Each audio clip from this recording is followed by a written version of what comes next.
Okay, so this video is on research methods.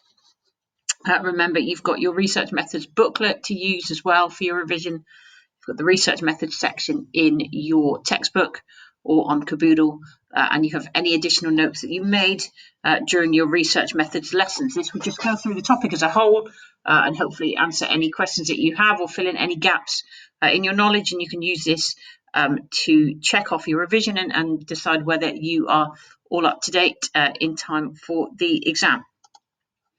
So normally research methods sits in paper 2, and normally it's a 48 mark section on research methods in paper 2 in your final exams at the end of the second year.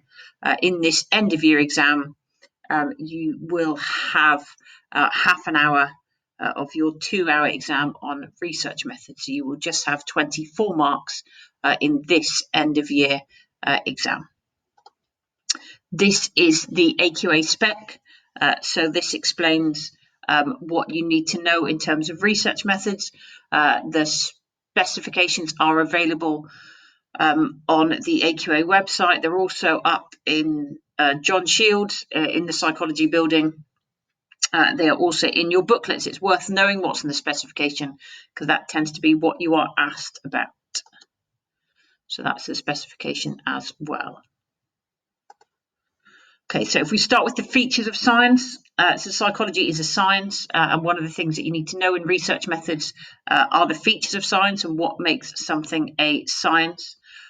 So these are all features, so the fact it uses empirical methods, objectivity, replicability, falsifiability, a paradigm and paradigm shift. So science should have all of these features. So you could be asked a question which asks you to name or outline one of the features of science. You could be asked a question which asks you whether psychology or whether a specific approach or area of psychology meets the criteria to be a science. So for something to be a science, you should have all of those features.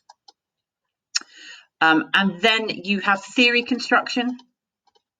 So theory construction can be deductive, where you observe a behavior, you formulate a theory, you create a hypothesis, you do your research, you repeat it if you need to, and then you can either support or reject your theory. So that's deductive reasoning. It's sometimes called top-down. Inductive is where you observe, make a hypothesis, conduct a study, draw some conclusions, and then formulate a theory. And that's sometimes referred to as bottom-up.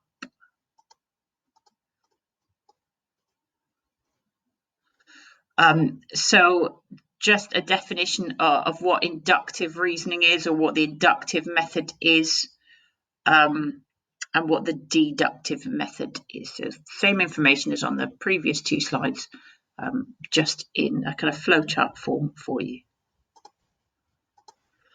Next, we're going to look at experimental research methods. So the different types of experimental ways that you can investigate psychology. The first one is a lab experiment, which is an experiment carried out in a controlled environment where you can manipulate variables and where participants should be aware that they're taking part, but they may not know the true aims of the study. Advantages of lab experiments, they have high internal validity, so they seem to be measuring what they're meant to, and they're easier to replicate because they're standardized, they've got high levels of control, but they tend to have low ecological validity, they can lack mundane realism, and they can have an increased amount of demand characteristics. Field experiments are experiments conducted in a more kind of natural or ordinary environment where you still manipulate the independent variable and measure the dependent variable. But in these experiments, participants are not usually aware that they are taking part in an experiment.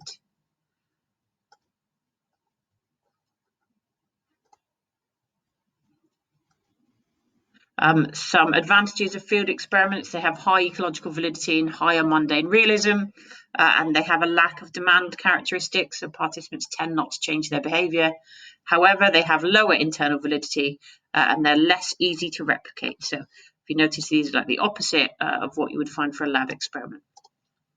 A natural experiment is one where it's not possible to deliberately manipulate an IV. So the IV it occurs naturally, the change is already happening. Psychologists could just go in to look at the difference in there. It allows research where you cannot directly manipulate the IV and has high ecological validity, but there is a lack of causation, a causal relationship. So you cannot demonstrate cause and effect, and you cannot randomly allocate participants to conditions because your independent variable is occurring naturally. A quasi-experiment is one where the IV exists, so it's normally a natural difference in the IV, so something like gender or age would be a quasi-experiment. It allows comparisons between groups of people and can be carried out in the lab, so it can have high control. But there is a lack of random allocation again, where this IV is occurring naturally.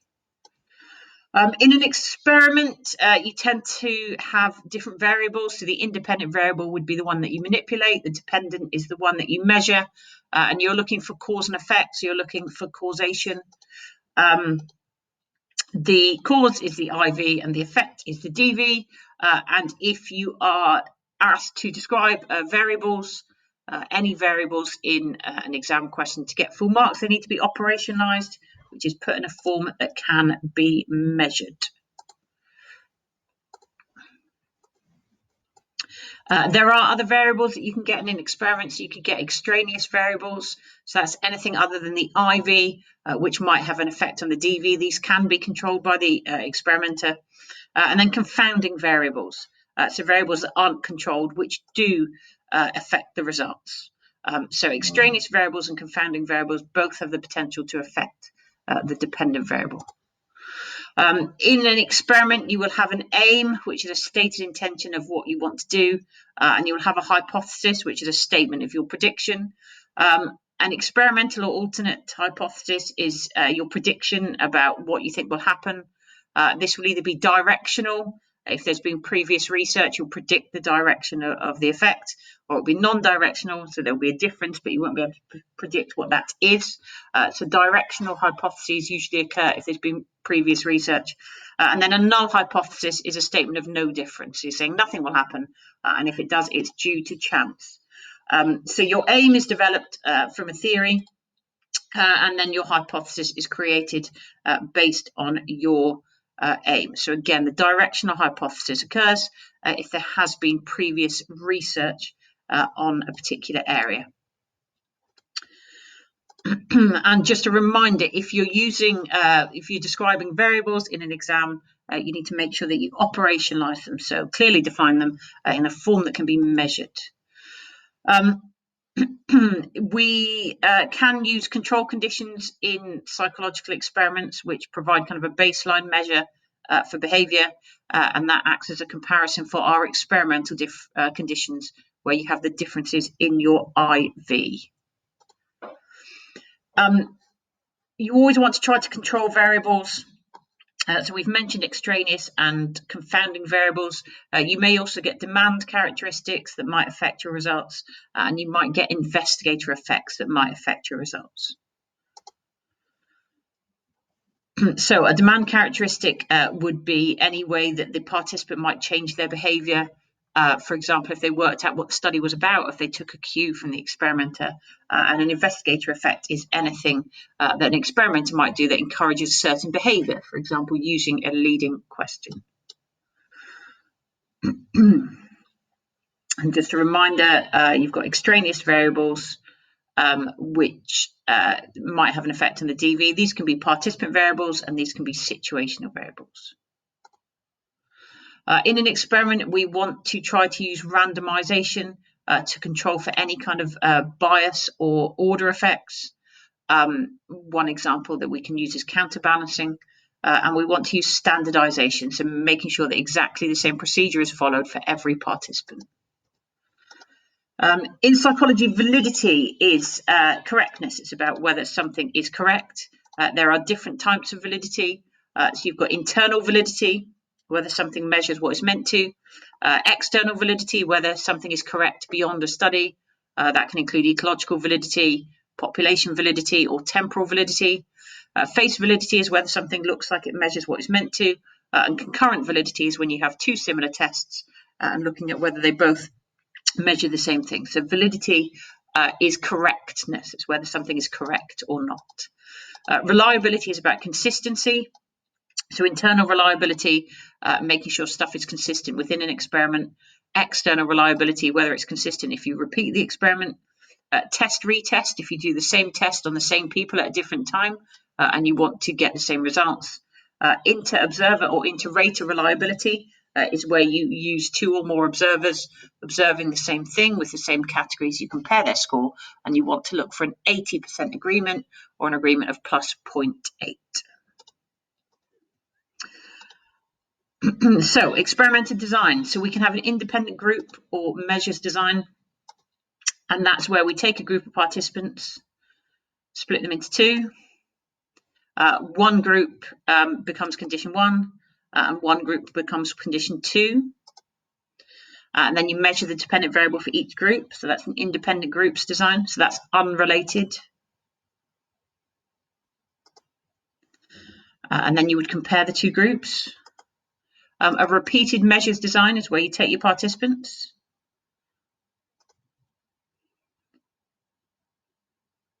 They would carry out condition 1. They would then go out and carry out condition 2. And then you would compare their results for the two conditions. So that's repeated measures. So that would be related data. If you are counterbalancing a repeated measures design, half of your group would do condition A and then condition B. And the other half of your group would do condition B and then condition A. And then the point of this is to try to reduce order effects. So you tend to get a practice effect or a fatigue or boredom effect. Matched pairs is where you have a group of participants.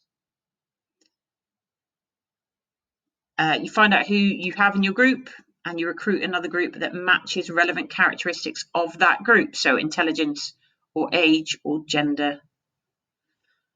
And then you carry out an experiment as if you would do an independent measures, but they are matched pairs. This is an example of a question that you could get asking about designs and what designs would be used in experiments. In terms of sampling, so sampling your participants for an experiment, your target population is the group the researcher wants to generalize their findings to. An opportunity sample is people in a given place at a given time. A random sample, it's kind of names out a hat. Everyone in a given population has an equal chance of being selected. A stratified sample represents the strata or the different subgroups within a population. A systematic sample is every 7th person on a list. And then a volunteer sample is a self-selected sample, normally people replying to adverts. A single blind procedure is where participants are not told the aims of the study, but the experimenters know the aims of the study and it tries to control for confounding variables. And double blind is where participants and the researchers are unaware of the aims or the group that participants are in.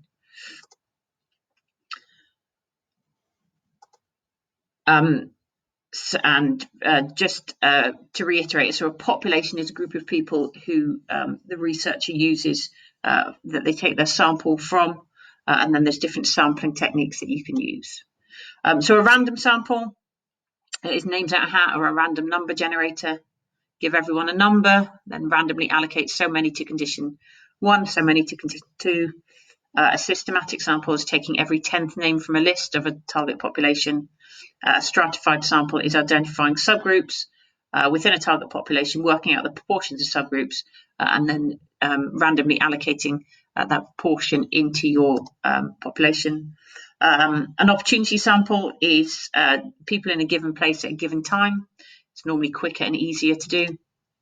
And then a volunteer sample is where participants select themselves. So you tend to get a certain type of person that will volunteer for this kind of sample. In an experiment, we need to bear in mind ethics. So remember, you have different ethical guidelines that psychologists should follow. So deception, confidentiality, consent, right to withdraw, protection from harm, and so on. You need to make sure that you know the different ethical issues and can name them. You also need to know that there is a code of conduct, that we look at different types of consent. We also need to look at kind of whether we can give advice or kind of looking at colleagues in terms of their kind of ethical well-being in psychology. There may be exam questions where you are asked to write a consent form, or write a debrief form, or consider what would be in a consent form or be in a debrief form for participants. A pilot study is a small-scale version of a study that takes place prior to an investigation to identify any issues and modify the design or procedure to check whether stuff works. So that's a pilot study. Then you've got non-experimental methods, so observations, interviews, correlations. An observation is another way that researchers can investigate an aim and hypotheses. There are different types of observations. So you have naturalistic, controlled, covert, overt, participant, and non-participant. So you've got the descriptions of all the different types of observations there. They all have strengths and weaknesses. It's helpful if you can name the different types of observation and if you know the strengths and weaknesses of them. When you conduct an observation, that can be through an unstructured observation where you just write down what you see. It can be a structured observation where you have a predetermined list of behaviours. You might be looking for certain categories of behaviour. If you're recording things every time they occur, that's event sampling. If you are observing for a longer period of time and maybe every 5 minutes you're recording everything you see for 20 seconds, that would be time sampling. An inter-observer or rater reliability is where you have more than one observer observing the same thing and then they would compare their results afterwards. If you are designing an observation, you want to think about what your aim is, about how you are going to conduct the observation and how you will measure the dependent variable. If you're conducting a questionnaire, if you're conducting a self-report, you might have a questionnaire that has preset written questions that the participant answers. Questionnaires can be used to assess an individual's thoughts and feelings, and they can be face-to-face or they can be carried out remotely. You might include closed questions, so yes, no questions, open questions, Likert scale questions, so normally 0 to 5, a 5-point scale, a rating scale, so someone's strength of feeling, or whether it's a fixed option response. So these are all different types of questions you might get in a questionnaire. So you've got rating scale questions, you have Likert scale questions, and you have fixed choice questions. Within a design of a questionnaire, you want to be thinking about what your aim is, how long you want your questionnaire to be, whether you want to conduct a pilot study, the question order and whether you have any filler questions, and kind of what language you might be using in a questionnaire. And there's some advice there on kind of writing good and bad questions in a questionnaire. Questionnaires are cost effective. They can target large samples of people quickly and easily. However, people have a tendency to lie. There is a response bias. There is an acquiescence bias where you just tend to agree with everything, and they can lack validity because people don't fill them in properly. You can also conduct interviews in terms of a self-report. These can be structured, so you have a predetermined list of questions in a fixed order. They can be unstructured, so no set questions, or semi-structured, which is in between the two. And you might have individual interviews, or you might conduct group interviews. Interviews should be conducted somewhere private. They would generally be recorded, and a transcript or a write-up of an interview tends to be made. There are strengths and weaknesses of structured and unstructured interviews. So make sure that you've read through them and you know what's good and bad about both types. A correlation. So you have experiments of differences. So you would have independent variable and dependent variable. And then you might have research that is a correlation. So a correlation indicates the strength and direction of an association. what you'll find is that the exam question will tend to use the word association, or will tend to use the word relationship when they are talking about a correlation. So look out for the word relationship or the word association. Correlations are shown on scatter graphs, on scattergrams, and they involve covariables. So you don't use independent variable and dependent variable. You use the term covariables if you're talking about correlation. Correlation shows the strength of an association. It shows a relationship. It does not show causation. So with a correlation, you cannot establish cause and effect. You cannot establish a causal relationship. You're just looking at a relationship between two variables. There might also be a third variable or something that might explain things. So you cannot establish causation with a correlation. There are different types of correlations. So generally they are positive, 0 or negative. So if you look, the positive and negative correlations are different shapes. The numbers there demonstrate a correlation coefficient. So that is the strength of a relationship. So a perfect positive correlation is 1. A perfect negative correlation is -1, and no correlation is 0. So you need to make sure that you can identify the difference between a positive and a negative correlation by visually, by kind of how they would look on a scatter graph. So the correlation coefficient is going to be between -1 and 1. It shows whether it's a negative or a positive correlation, and it shows the strength of the correlation. So that's what that number is. So again, correlations do not demonstrate causation. They show relationships. However, the problem with them is they don't demonstrate causation.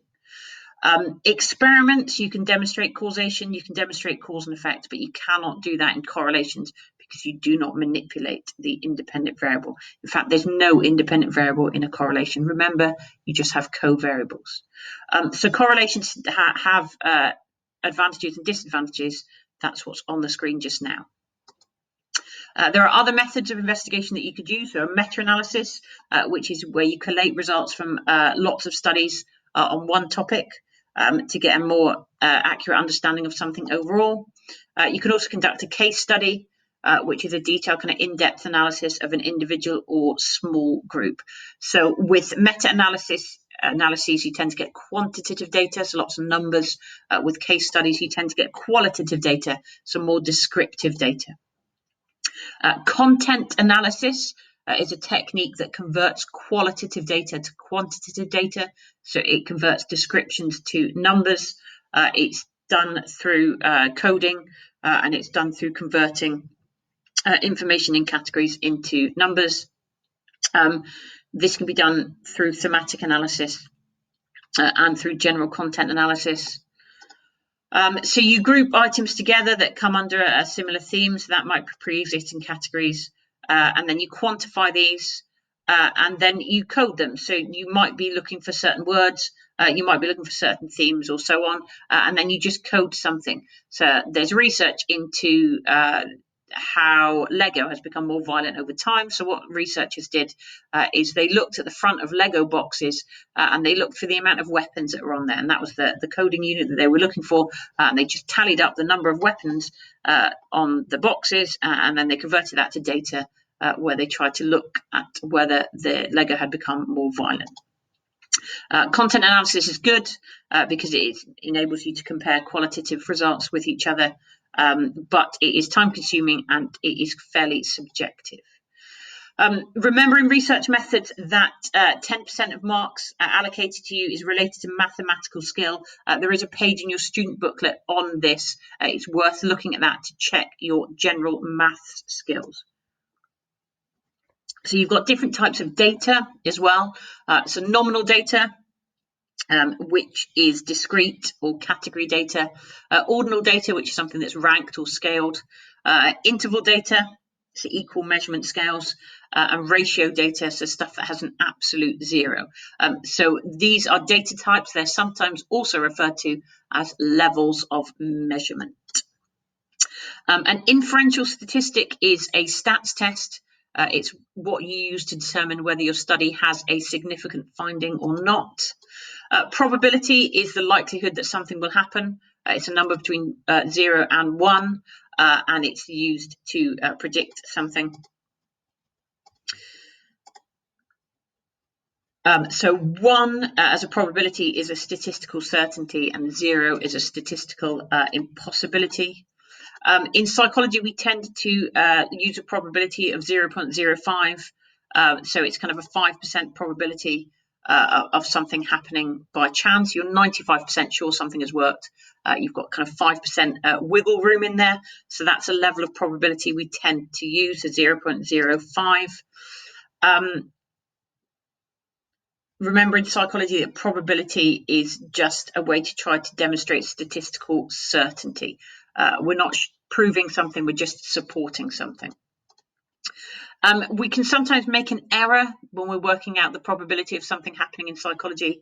A type 1 error is a false positive, where we reject a null hypothesis that we incorrectly. A type 2 error is a false negative, so where we incorrectly accept a null hypothesis. So type 1 errors tend to happen when you use a level of probability that's too lenient. And type 2 errors tend to happen when you use a probability that's too stringent. So instead of using 0.05 or 5%, a type 1 error is where you'd use 10% instead of 5%, and a type 2 error is where you'd use 1% instead of 5%.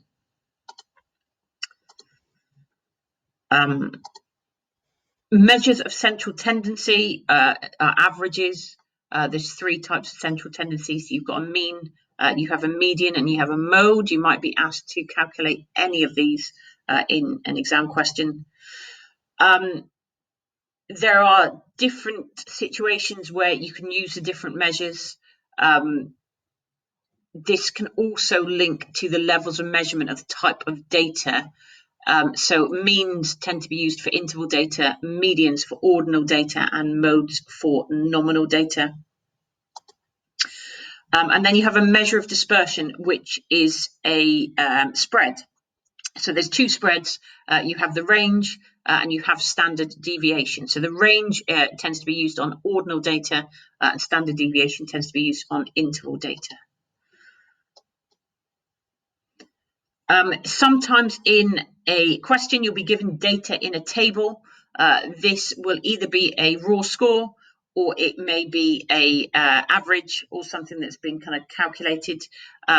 Just be aware that when you are given information in a table and you are asked a question about it, you tend to have to either translate information from the table into your answer, or justify, kind of explain what this means. So, for example, you might be given this information in this table here, and you might be asked what conclusions you can draw from it. So there's some conclusions on the left there that you could draw, and then you might be asked to justify these conclusions. So if you're given information in numerical form in an exam question, you might be asked what that numerical data shows, and you might be asked to justify your conclusions based on that data. So it's just an example of a type of question that you could get. In terms of graphs, there's lots of different types of graph. The main 2 that you should be worried about are bar charts or scatter graphs. A bar chart is a graphical display like this. It involves discrete data, and the bars need to be separated. So you need to have gaps between the bars, or else it becomes a histogram. Scatter graphs are used to demonstrate correlations or associations or relationships. You don't have to do a line of best fit on these, and you do not join the dots, don't join the plots up. Distributions. So on a graph, you can get different types of distribution. So a normal distribution is kind of what we known as a bell-shaped curve, so a normal distributed results. But you can get a skewed distribution, and that skew can either be positive or negative.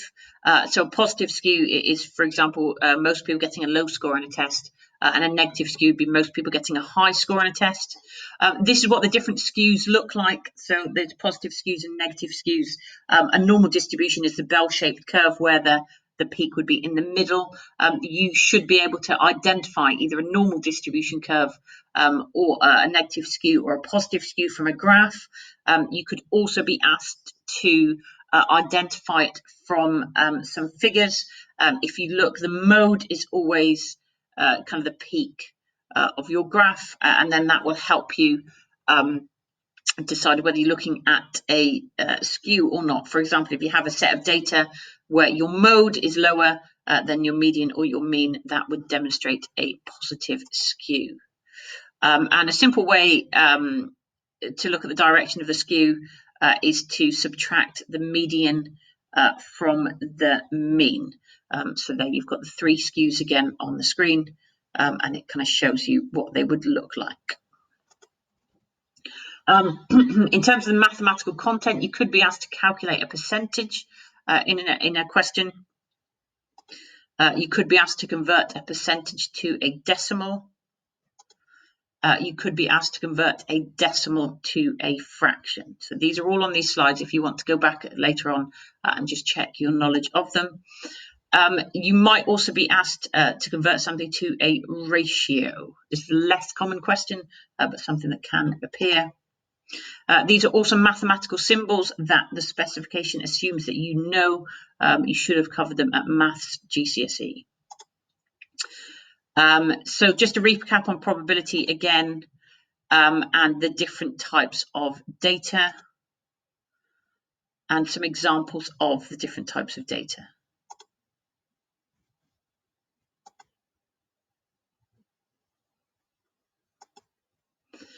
Now we move on to statistical testing or inferential testing. So when you're choosing a stats test or an inferential test, you've got three decisions to make. Is your experiment a difference or a correlation? What design is it? And what is your level of measurement? And these factors will help you decide which test to use. Your independent groups design is unrelated. Your repeated measured and matched pairs designs are related. So remember, nominal data is categorical data or discrete data. Ordinal data is anything in an order or scale. It tends to be self-report. And interval data is anything on a fixed scale. We can lump in ratio data here as well. One of the inferential tests that you could choose is a sign test. This is the only type of test that you are asked to potentially calculate in an exam. The sign test looks for the least frequent sign. So you tend to have repeated measures designed. So it's two sets of data. So each participant will have two sets of data. You work out the difference between their data, and that difference will either be positive or negative.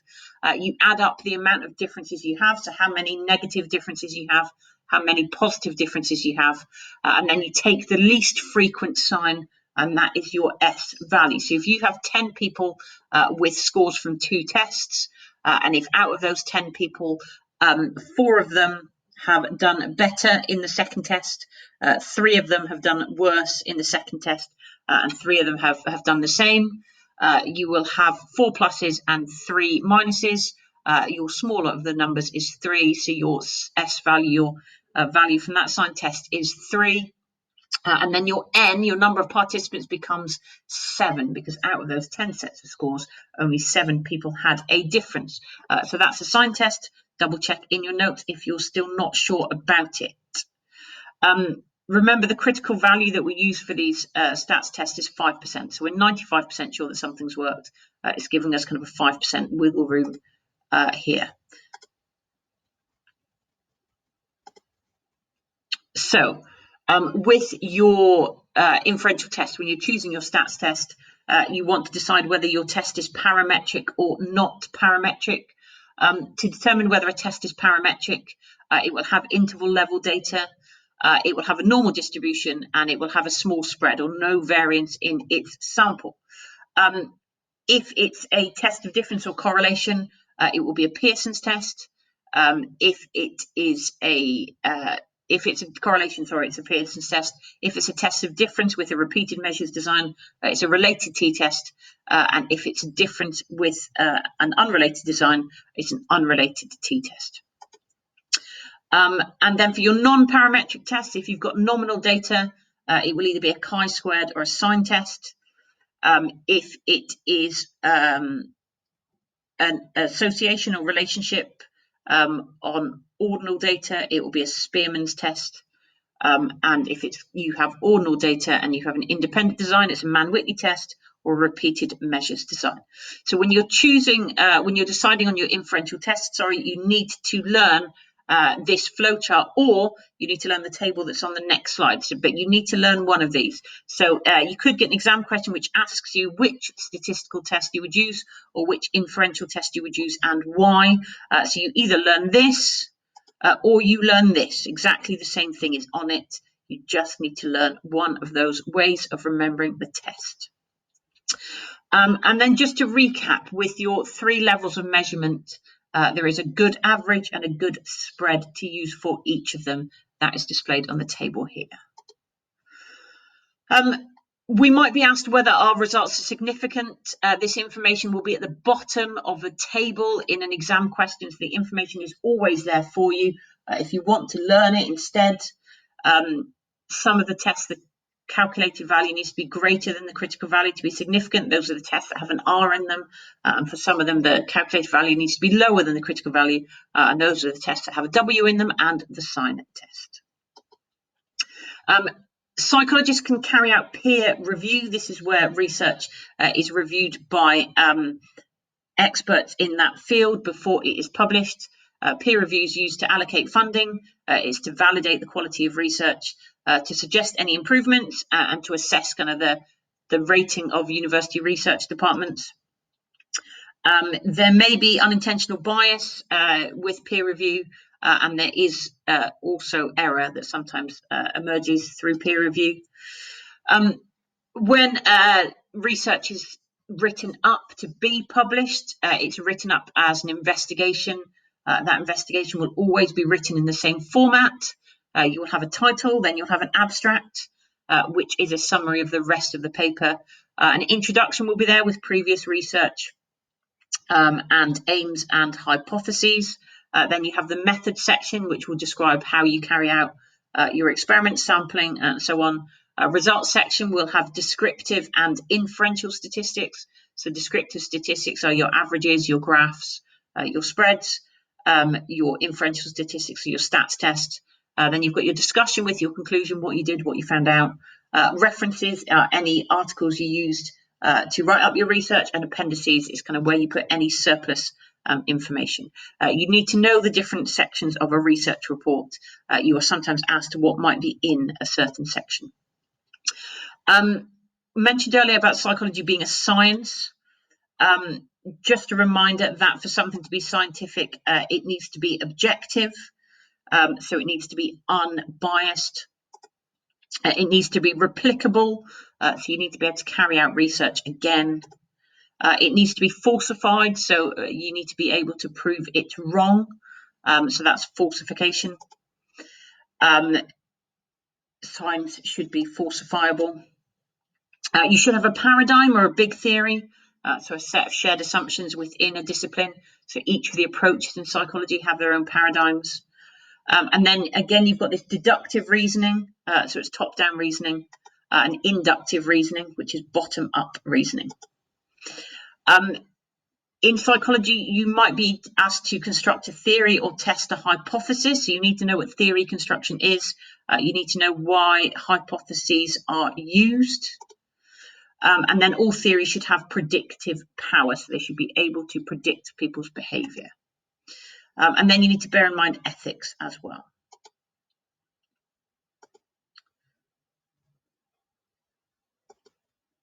And then just about referencing, you are sometimes asked in an exam to reference something.